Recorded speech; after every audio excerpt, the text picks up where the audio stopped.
Hello again. Today we're going to tie this little fly that I've come up with that I call my Blue Flash Creeper Damsel.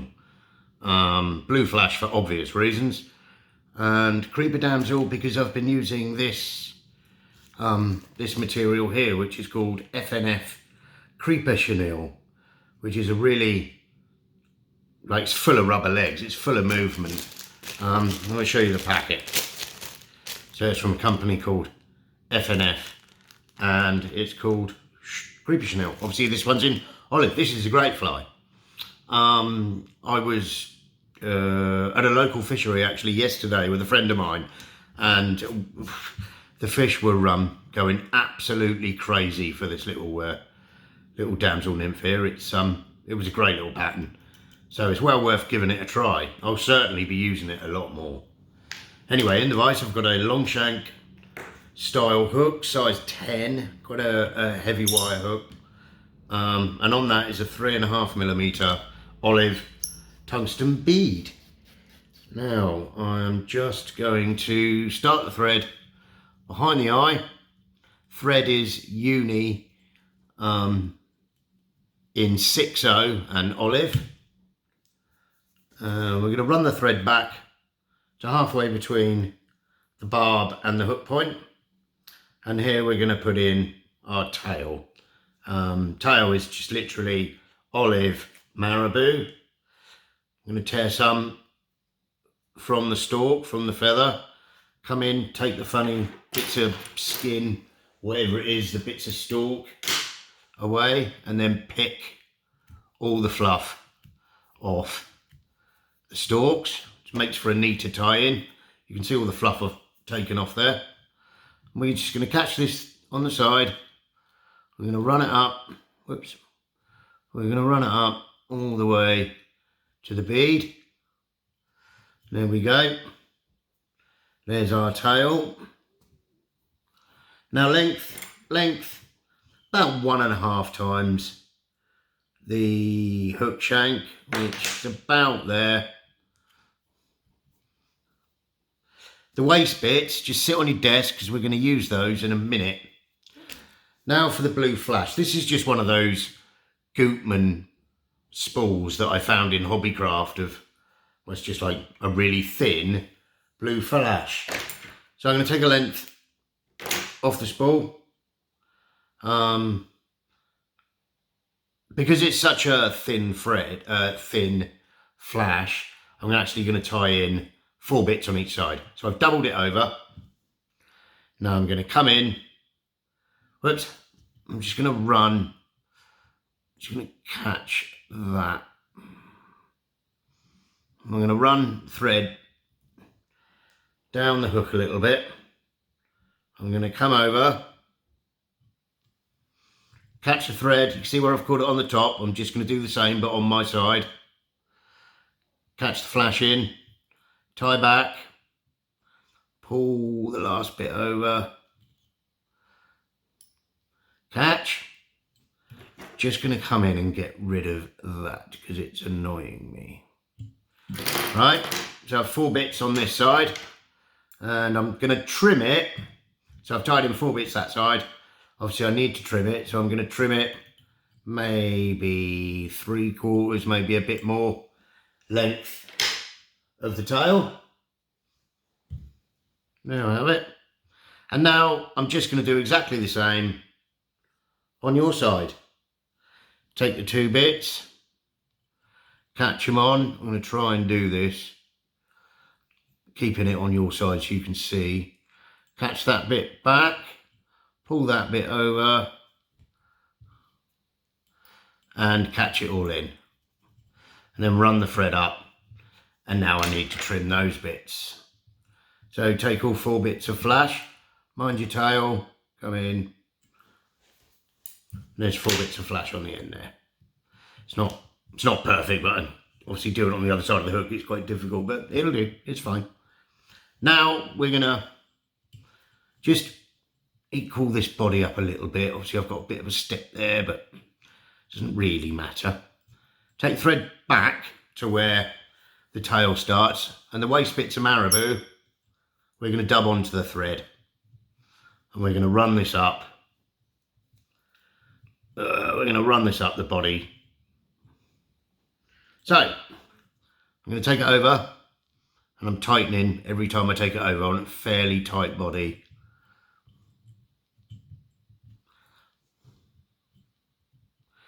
To about where you want your thorax to start. And that's literally going to be where I tie in the F&F Creeper chenille.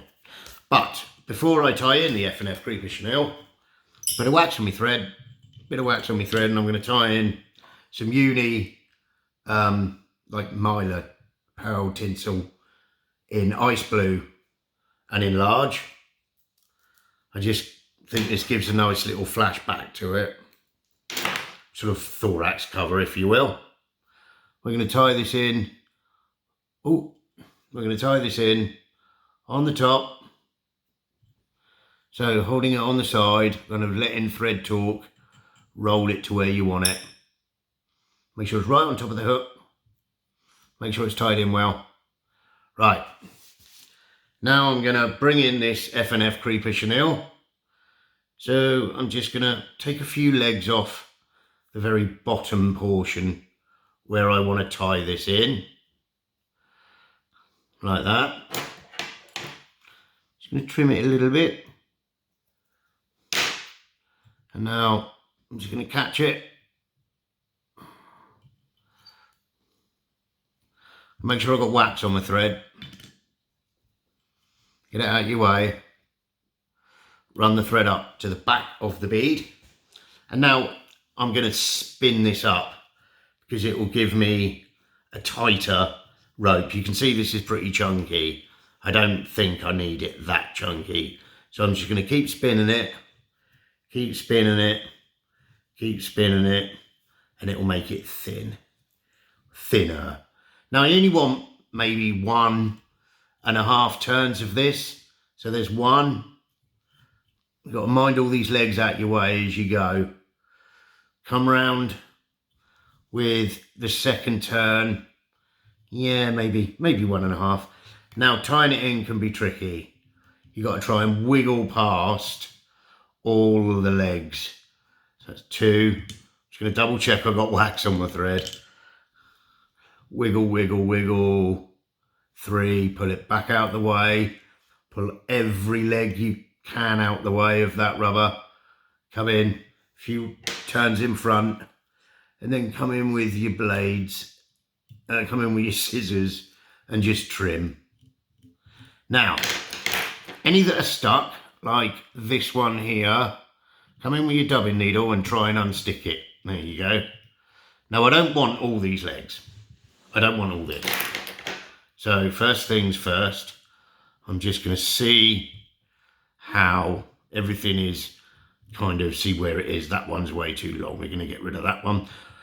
We will be doing a fair amount of trimming of these legs.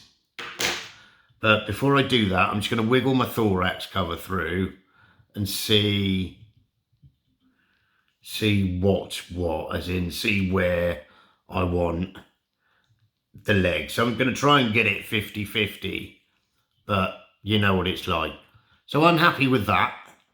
So I'm going to hold the tinsel, the Mylar, with my right hand. With my left hand, I'm hoping you can see this, sweeping everything back and then sort of rolling my finger over to pinch the tinsel in place. Do a couple of turns, check it's on the top. Just check it's on the top. When you're happy, come in with another turn. Hold everything back. Come in with a couple of turns. Just ignore everything at the moment. Put varnish on your thread. Come in with your whip finish tool. Again, holding everything back out the way. Come in 1, 2, 3, 4. I'm placing these turns. I don't want to catch legs. Come in with your nice and gentle. Tighten up. Trim. take your uni mylar tinsel trim. Here we go. Happy with that? Right, then just have a look at it. Are you happy? I am. There's just a little bit of trimming I want to do round here.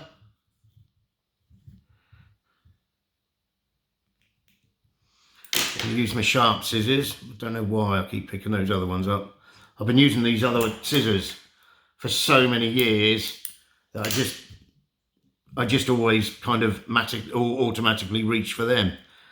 And there we have it. When you're fishing on the day, you can decide if you want it more leggy, less leggy. You know, just have a little look.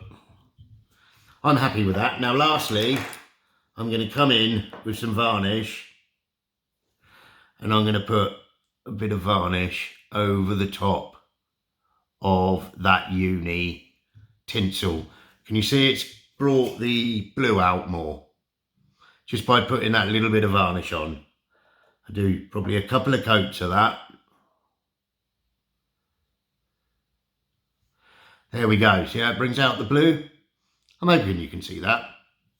But there we have it. It looks absolutely crazy. But I thought I'd tie it up, give it a go. And like I said, yesterday when we were out, it blew my mind how good it was. So there we have it. Blue Flash Creeper Damsel. Give it a go. Give it a go. Anyway, thanks again for watching. Please subscribe to the channel. Please like the video if you liked it. And we'll see you on the next one. Thank you.